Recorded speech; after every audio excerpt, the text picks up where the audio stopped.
आइए, आज हम लोग पढ़ेंगे लाइट के बारे में। लाइट के बारे में पूरा विस्तार से पढ़ेंगे, इत्मीनान से। एक एक चीज़ को आप लोग क्या करना है, याद करते चलना है, प्लस में अच्छा से समझ के याद करना है। क्या करना है, क्योंकि साइंस है। आर्ट्स कुछ रट के भी काम चल जाएगा, लेकिन साइंस में क्या करना पड़ेगा, अच्छा से समझना पड़ेगा। एक एक पॉइंट को पढ़ेंगे, आप पूरा डीप लेवल का पढ़ेंगे कि यहाँ से कहीं से किसी भी प्रकार के भी क्वेश्चन छूटने का कोई चांस ना हो।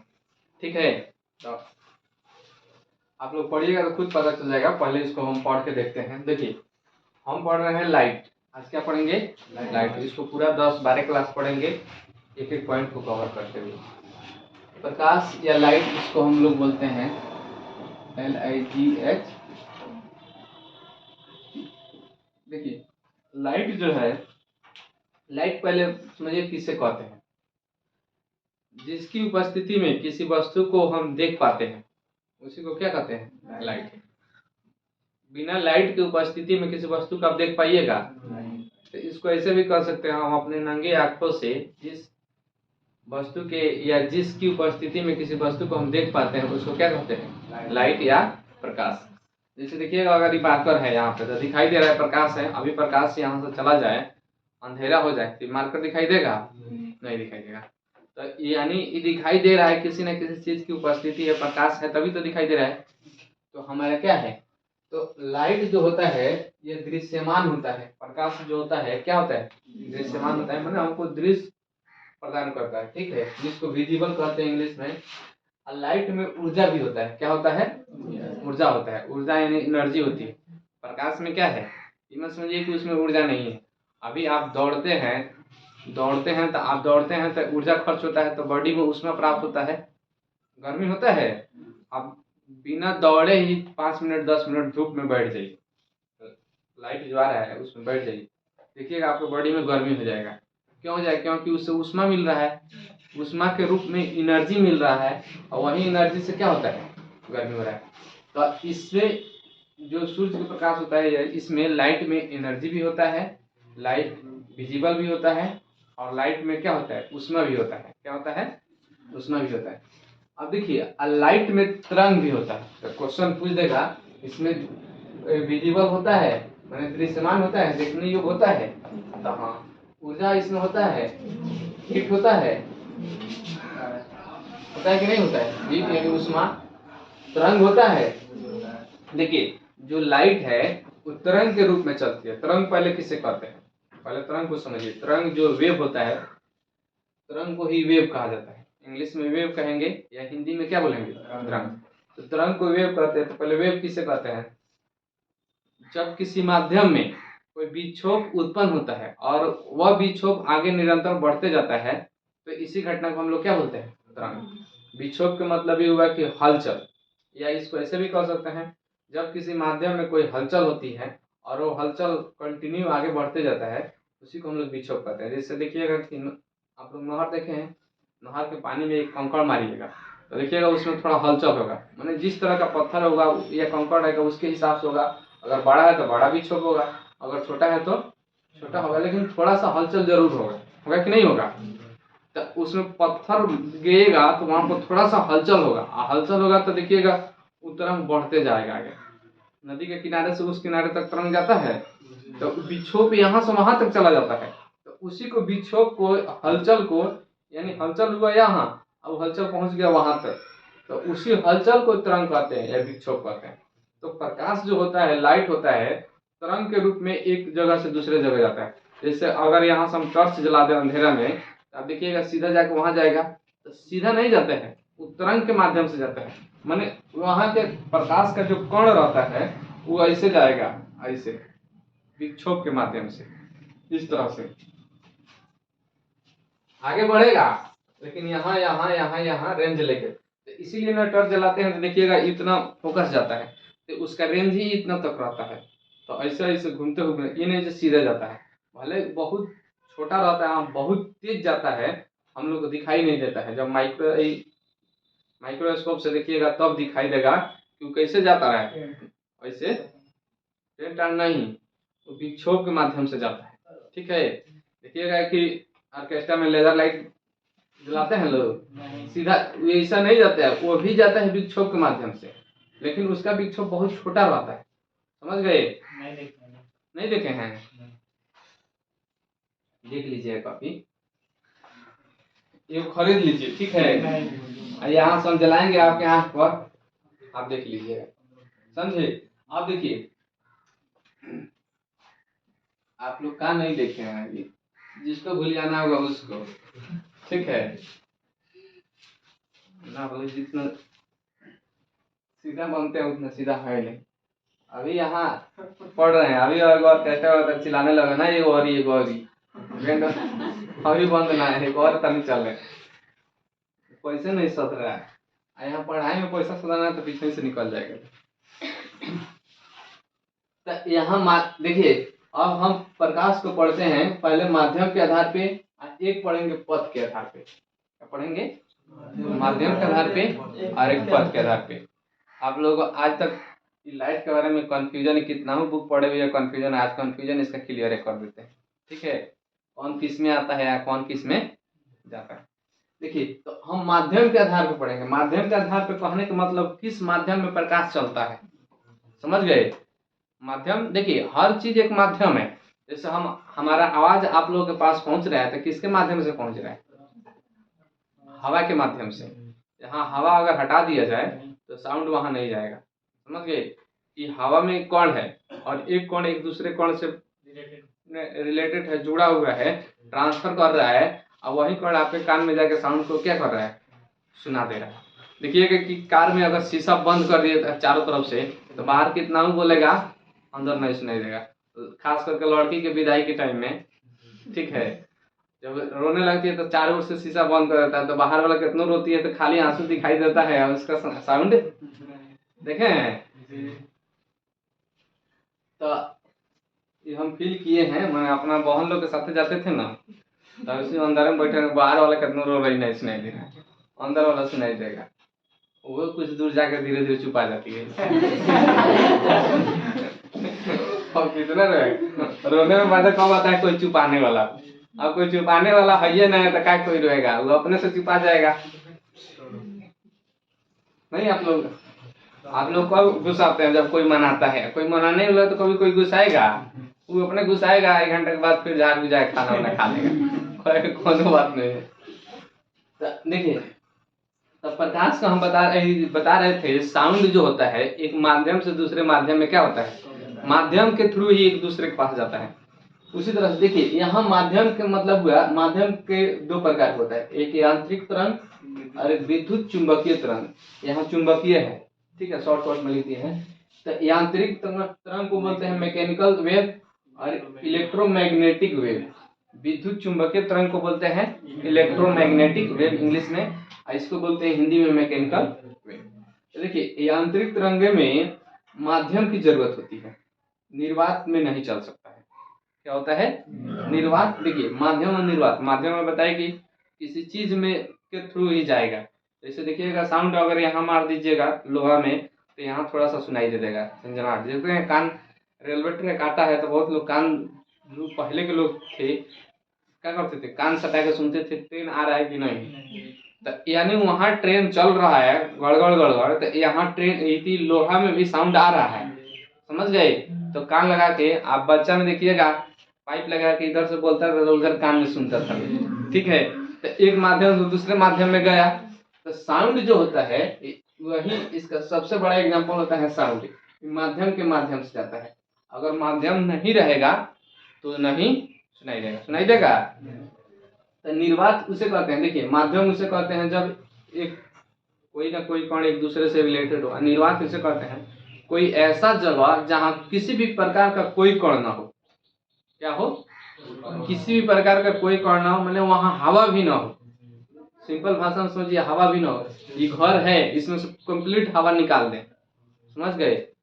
अब क्या होगा इसका क्या पता नहीं, लेकिन हवा अगर निकाल ले रहे हैं तो उसी को निर्वात करते हैं। जैसे अंतरिक्ष में बहुत सा जगह ऐसा जाइएगा जहाँ इन्वायरमेंट, अभी तो मान लीजिए हम लोग पृथ्वी पर इन्वायरमेंट है, वायु है, घनत्व, वायु का घनत्व ज़्यादा है कि साउंड यहाँ तक चला जाता है। अगर वहीं चंद्रमा पर जाइएगा तो जल्दी नहीं सुनाई देता है, बहुत धीरे सुनाई देता है। ऐसे इतना ज्यादा इन्वायरमेंट में वायु का कण नहीं रहता है, ठीक है। उसके आगे अंतरिक्ष में जाइएगा तो आदमी को नहीं सुनाई देता है, ठीक है। अब अगले में यहाँ रहेगा, कहेंगे खाना खा लो तो उसको सुनाई नहीं देगा, वो कहेगा तो नहीं सुनाई देगा।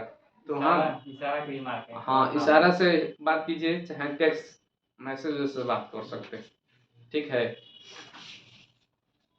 तो यहाँ पे क्या है, तो निर्वात मतलब जहाँ किसी भी प्रकार का कोई कण नहीं है, हवा का भी कण ना हो तो उसको निर्वात कहते हैं। तो यांत्रिक तरंग निर्वात में नहीं चल सकती है, जब वो चलेगी माध्यम में, किसी न किसी प्रकार का माध्यम रहना चाहिए, चाहे वायु का माध्यम हो, चाहे लोहा वाला कण का माध्यम हो, चाहे किसी भी तरह का माध्यम हो।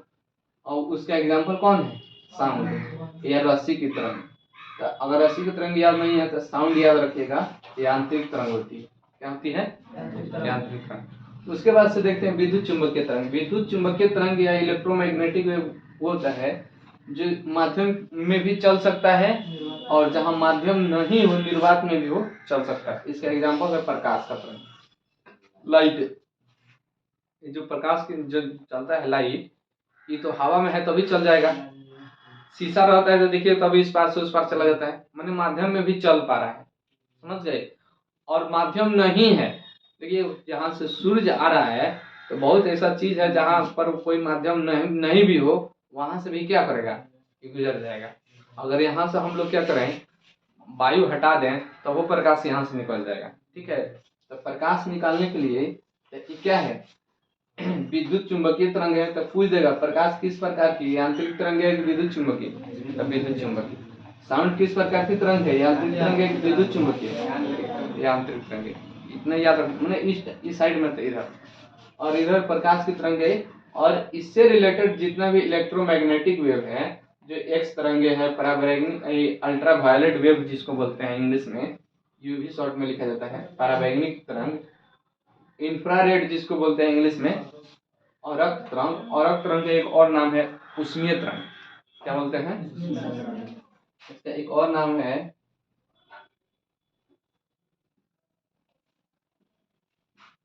उष्मीय तरंग या हीट वेव,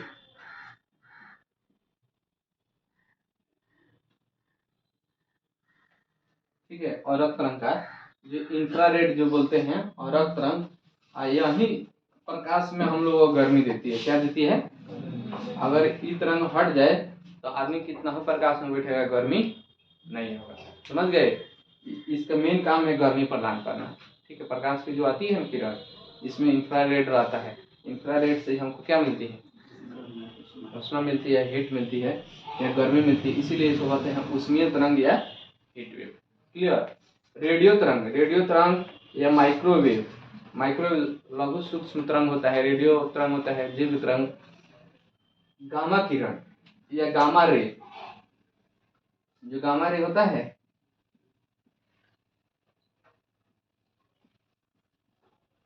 ये सब जो होती है, ये सब विद्युत चुंबकीय तरंग होती है।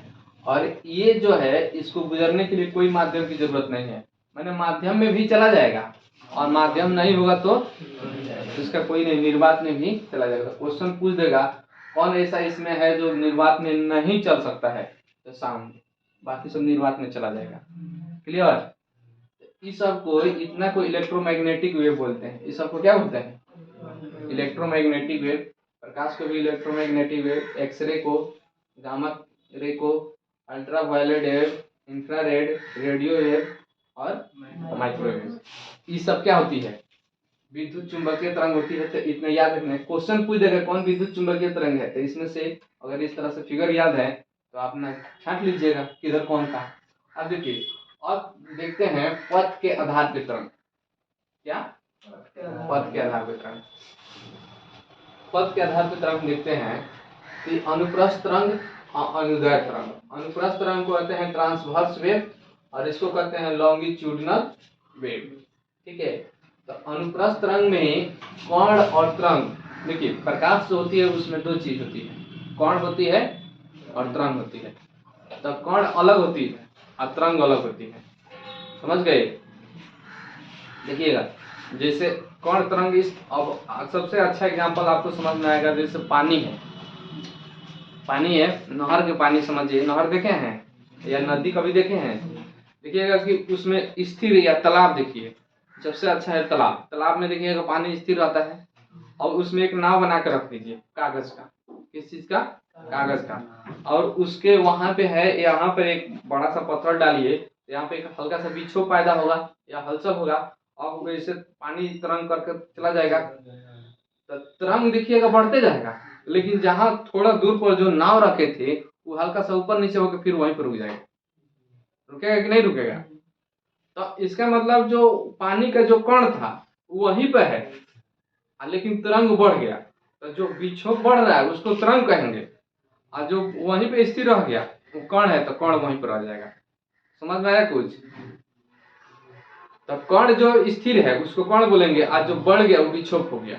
समझ गए? तो फिर से एक बार बता देते हैं, जब नहर के पानी हो या हम लोग घर के किनारे नहर है इसलिए नहर बार बार याद आ रहा है, सबसे अच्छा है हम लोग नहर में बहुत नहाए हैं, ठीक है?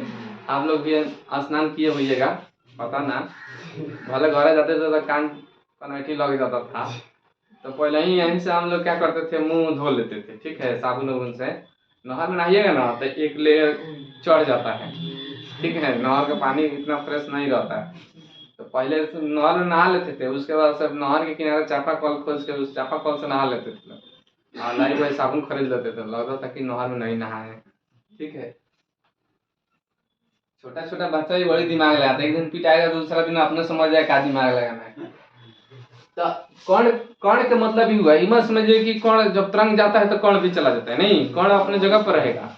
पानी का जो कण रहता है, जिस तरह से नाव जो विक्षोभ किए तो नाव तो वहीं पे रह गया, नाव भी चल जाना चाहिए कण के साथ, तरंग के साथ नहीं जाता है, तो कण वहीं पे रहता है। तरंग क्या होता है? तो तरंग जा रहा है सीधे, और कण ऊपर नीचे कह के रह जाएगा, माने नाव देखिए ऊपर होगा एक बार नीचे होगा, तो ऊपर नीचे करके रुक जाएगा, तरंग क्या हुआ? आगे चला गया। तो वही है अनुप्रस्थ तरंग में क्या होता है, कण और तरंग के बीच 90 डिग्री का कोण बनता है। कितना डिग्री का? 90 डिग्री। 90 डिग्री का कैसे? अब देखिए, जैसे ये देखिएगा ये तरंग है, एक बार पानी का जो जिस तरह से अगर एग्जांपल लेते पानी की सतह के, तो एक बार ऊपर जाता है एक बार नीचे आता है। यहाँ पे नाव रखे हैं, यहाँ पे एक बार ऊपर होगा, फिर जब कोण नीचे चल जाती है यहीं पे शांत रह जाएगा, तो ऊपर गया नीचे गया, ऊपर गया नीचे गया, ऊपर नहीं गया नीचे गया, तो कण देखिएगा ऊपर जा रहा है या नीचे जा रहा है, लेकिन स्थिर ही रह रहा है, और तरंग क्या हो रहा है? आगे बढ़ रहा है। तो यहाँ पर देखिएगा कण गया ऊपर और तरंग गया आगे, तो यहाँ कितना डिग्री कोण बना? 90 डिग्री का। तो अनुप्रस्थ में कण और तरंग के बीच क्या होता है? लंबवत रिलेशन होता है, यानी 90 डिग्री कोण बनता है। वहीं जो होता है, इसमें बाद में बताते हैं, इसका एग्जाम्पल होता है प्रकाश की तरंग, पानी के सतह के तरंग, पानी के ऊपरी सतह के, ठीक है, और रस्सी के तरंग। रस्सी भी देखिएगा एक छोर से बांध दीजिएगा वहां, और यहाँ से इसे हिलाइएगा, देखिएगा ऊपर नीचे ऐसे होगा, यहाँ हिलाइएगा तो वहां तक हिल चला जाएगा, लेकिन रस्सी का जो कण यहाँ अगर लाल से रंगे हैं तो लाल का यही रहेगा, समझ गए, लेकिन विक्षोभ यहाँ से वहां तक चला जाएगा, जाता है ना। तो जो कण है वही है, लेकिन विक्षोभ क्या हो रहा है? आगे बढ़ रहा है, हलचल आगे तक चला जा रहा है। तो यही क्या है, प्रकाश की तरंग, पानी के सतह के तरंग और रस्सी के तरंग, ये सब क्या है। इसके अलावा इलेक्ट्रोमैग्नेटिक वेव भी इसी में आता है, और इसके बीच के एंगल कितना होता है? 90 डिग्री। इलेक्ट्रोमैग्नेटिक वेव भी सब आता है, समझ गए। तो इसमें यानी कण में जो होता है, कण और इसी के बीच क्या, कण और तरंग के बीच का 90 डिग्री का कोण होता है, समझ गए।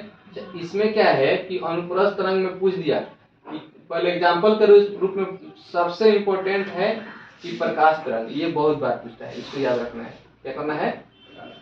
बाकी सब याद रहे चाहे ना रहे, आपको क्या करना है, प्रकाश तरंग किस प्रकार की तरंग है? तो अनुप्रस्थ। देखिएगा इसमें प्र है और इसमें भी प्र है, तो अनुप्रस्थ में प्र मिला दीजिएगा, अगर भूलिएगा तो कोई दिक्कत। अब देखिए इसमें जो होता है, जो अनुप्रस्थ तरंग में होता है, तो एक बार ऊपर जाता है एक बार नीचे आता है, तो जो ऊपर जाता है इसको बोलते हैं श्रृंग। क्या बोलते हैं? सबसे ऊपरी बिंदु को क्या बोलते हैं? श्रृंग या क्रेस्ट। या उच्चिष्ट, 3 नाम याद रखना है। क्या करना है? श्रिंग, क्रेस्ट, उच्चिष्ट, और सबसे निचली को गर्त, ट्रॉफ और निम्निष्ट। कोई दिक्कत? अब देखिए, अब इसमें आइए अनुदैर्घ्य में। अब इसमें बताइए 2 प्रकार का होता है। एक अनुदैर्घ्य तरंग। अनुदैर्घ्य तरंग में लॉन्गिट्यूडिनल वेव होता है, जो कण और तरंग के बीच समानांतर होता है, माने वो जैसे जाएगा वैसे वो भी जाएगा, ठीक है। और इसमें ध्वनि तरंगे जिस प्रकार होती है, जैसे मान लीजिए कि हम यहाँ से बोले तो तरंग भी जा रहा है और उसका जो कण है वो भी साथ में जा रहा है। अगर कण नहीं जाएगा, कण ही जाता है तो कान में टकराता है, तो हमको क्या होता है? साउंड के फील होता है। अगर जाएगा ही नहीं तो टकराएगा ही नहीं, तो कान के में नहीं टकराएगा तो सुनाई नहीं देगा। समझ गए? तो कण और तरंग क्या क्या होता है? समानांतर होता है। और इसका सबसे अच्छा एग्जांपल है ध्वनि तरंगे या साउंड वेव। और जल के अंदर का तरंग भी होता है। इसके एग्जांपल में पूछेगा जल का अंदर का तरंग किसका होता है? तो अनुदैर्घ्य। और जल के ऊपरी सतह किसका होता है? अनुप्रस्थ। उसके बाद स्प्रिंग की तरंग। स्प्रिंग की तरंग देखिएगा कि वो भी वेव करता है। देखिएगा स्प्रिंग इतना बड़ा है, हम अगर इसको दाब दें तो छोड़ दें, ऐसे दाबिए, ऐसे छोड़िए, ऐसे दाबिए, ऐसे छोड़िए, तो दाबिएगा तो पूरा कोण सहित न सिकुड़ जाएगा। ऐसा बात थोड़ी है स्प्रिंग आधा उधर रह जाएगा। जब पूरा दाबिएगा फिर छोड़िएगा फिर दाबिएगा, तो इसमें कण भी साथे आता है, मतलब साथे आने का मतलब समानांतर आता है। तो इसमें क्या होता है? तो इसमें जब दाबिएगा तो सिकुड़ जाता है, तो उसको संपीड़न बोलते हैं। क्या बोलते हैं? संपीड़न।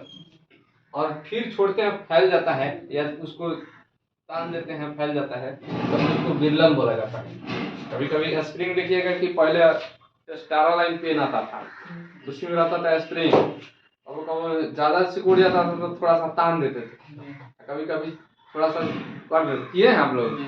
या अभी भी देखिएगा इसी में आता है, जेटर में रहता है। ऐसे नहीं तनाता तो कभी दांतों से खींच कर तान देते थे।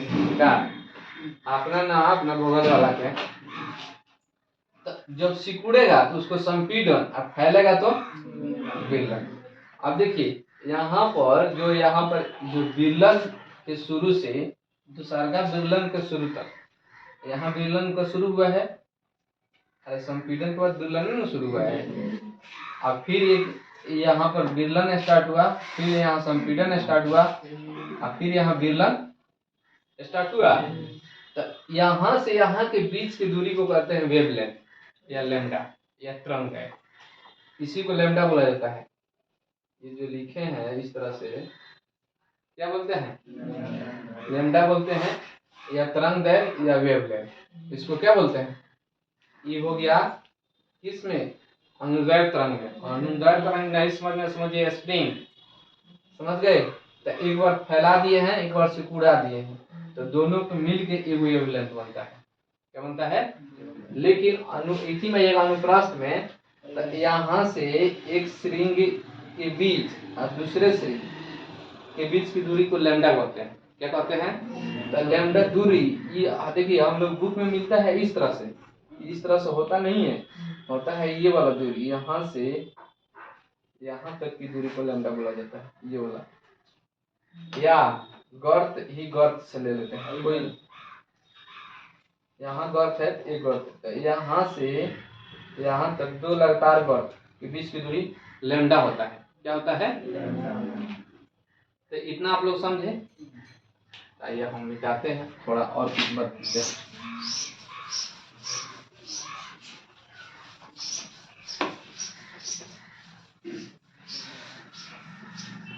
देखिए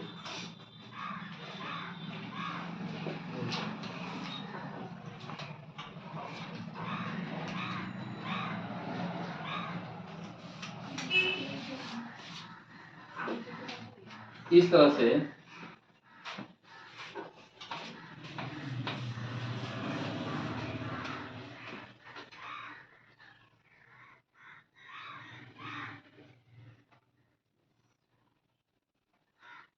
यहाँ पे हम ले रहे हैं एक श्रृंग और एक श्रृंग। तो यहाँ से यहाँ तक की दूरी को हम लोग क्या बोलते हैं? क्या बोलते हैं? लैम्डा। माने जितना लंबाई होगा इसको बोलेंगे, क्या बोलेंगे? लैम्डा।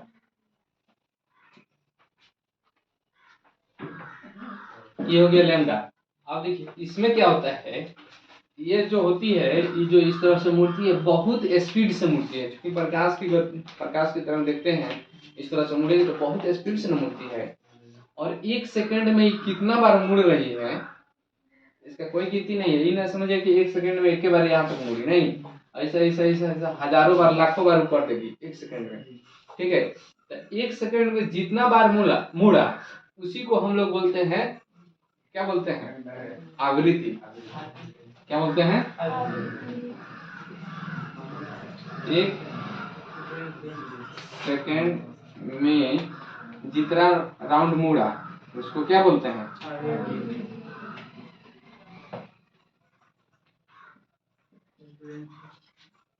या इंग्लिश में इसको क्या बोलते हैं, फ्रीक्वेंसी। ठीक है, ये रहता है,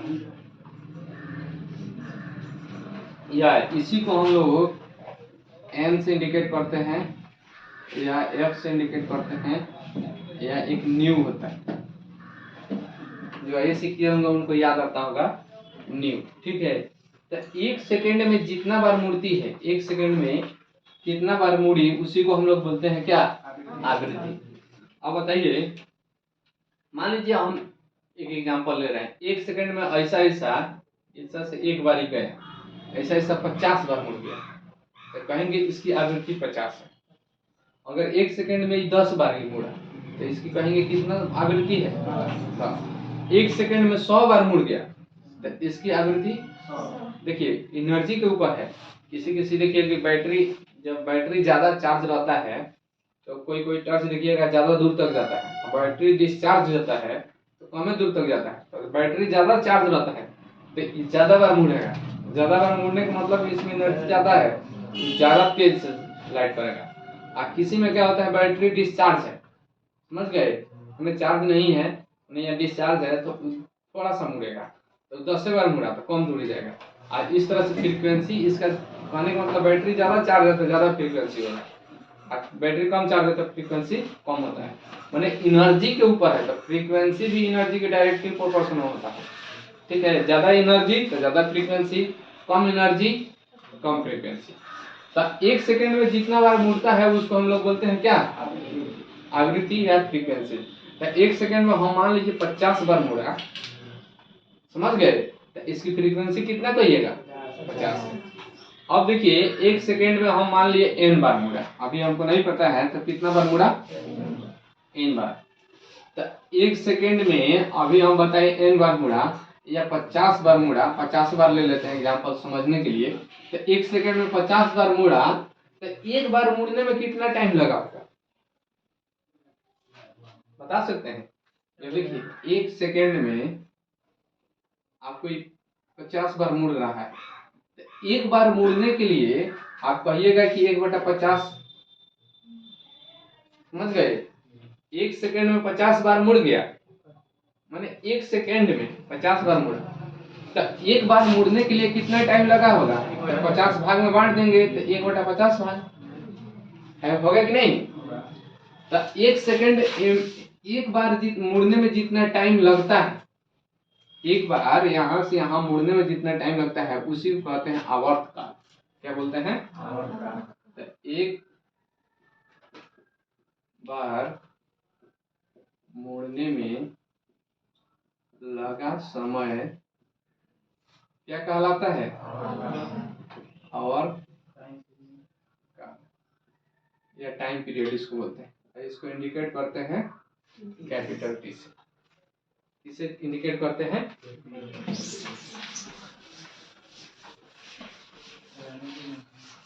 रुक जाइए थोड़ा सा और है, इसका क्या है, कैपिटल से टी से। तो अब देखिए 1 सेकंड में हम बोले 50 बार, अगर n बार मुड़ता तो आप कहते 1 सेकंड में n बार मुड़ रहा है तो आप कहते 1/n, कहते कि नहीं। तो 1 सेकंड में जितना मुड़ने में टाइम लगेगा तो 1/n, और 1/n ये हो गया टाइम पीरियड, और टाइम पीरियड को हम लोग लिखते हैं t, शॉर्टकट में क्या लिखते हैं, t।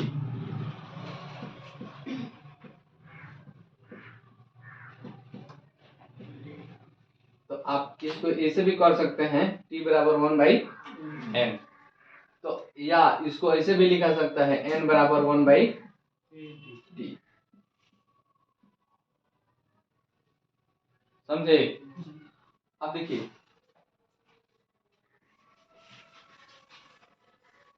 अभी हम बताए यहां से यहां तक की दूरी कितना हो गया, लैम्डा। क्या हो गया, लैम्डा। और एक सेकंड में वो कितना बार मुड़ा, एक बार मुड़ रहा है, एक बार मुड़ रहा है तो लैम्डा दूरी तय करना। यहां से यहां तक को एक बार बोलते हैं, तो एक बार मुड़ा तो कितना दूरी तय किया, लैम्डा। एक सेकंड में कितना बार मुड़ रहा है, n बार। एक सेकंड में कितना बार मुड़ा, n बार। ठीक है, तो n बार मुड़ा, एक बार में लैम्डा दूरी, n बार मुड़ा, तो एक सेकंड में टोटल दूरी कितना चलेगा, n लैम्डा। देखिए एक बार में लैम्डा चला, समझ गए, टोटल n राउंड चल रहा है। अगर एक राउंड में लैम्डा दूरी तय किया और टोटल n राउंड चल गया, तो n गुने लैम्डा न हो गया। एक बार में आप मान लीजिए 5 गो रसगुल्ला खा रहे हैं, ऐसा ऐसा 10 बार खाए हैं, तो 5 गुने 10 कर दिए, 50 रसगुल्ला में खा दिएगा। समझ में आया? तो उसी तरह से एक बार में लैम्डा चला और वैसा वैसा n राउंड चला, तो n गुने लैम्डा, तो ई हो गया, क्या हो गया, तो ई आपका एक सेकंड में दूरी चला। यूनिट इकाई में दूरी को चाल कहते हैं। जैसे दूरी को आप कहते हैं मीटर पर सेकंड, 5 मीटर पर सेकंड के स्पीड से चल रहा है, तो 5 मीटर एक सेकंड में चला, तो एक सेकंड में दूरी चला 5 मीटर, तो एक सेकंड की दूरी को नहीं चाल कहते हैं। तो यहाँ आपका चाल बराबर हो जाएगा, क्या हो गया, n इंटू लैम्डा। n हमारा क्या था, आवृत्ति। क्या है, आवृत्ति। आवृत्ति आई क्या है, तरंग है।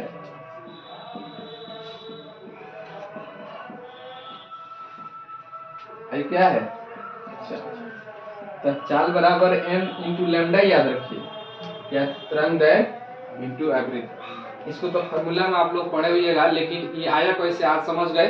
देखिए यहाँ एक सेकंड में ये दूरी, अब बताए ना, ये फ्रीक्वेंसी होता है, बहुत फास्ट चलता है। तो एक सेकंड में मान लीजिए n बार ऐसे ऐसे कर दिया, तो एक सेकंड में n बार किया, तो एक बार करने में 1/n सेकंड लगेगा, तो ये जो टाइम पीरियड हो गया वो निकल गया। उसके बाद बताइए एक बार में ये लैम्डा दूरी तय करता है, क्या करता है, लैम्डा दूरी तय कर रहा है एक बार में। ऐसा ऐसा n राउंड चला था एक सेकंड में, तो एक सेकंड में इस तरह n राउंड चला, एक राउंड में लैम्डा, तो ऐसा ऐसा n राउंड, तो टोटल दूरी हो जाएगा n into lambda. n into lambda दूरी एक सेकंड में इतना दूरी हो गया, तो एक सेकंड में दूरी को ही चाल कहते हैं। एक सेकंड में चला 5 मीटर, तो 2 सेकंड में 5 गुना 10 करेंगे, 3 सेकंड में करेगा तो 5 गुना 15 करेंगे, तो एक सेकंड की दूरी को ही हम लोग क्या कहते हैं, चाल। तो चाल बराबर हो जाएगा आवृत्ति गुने तरंग या n इंटू लैम्डा। तो इसको याद रखना है, इस पर क्वेश्चन कॉल बनवाएंगे। इसी के साथ जय हिंद, जय भारत।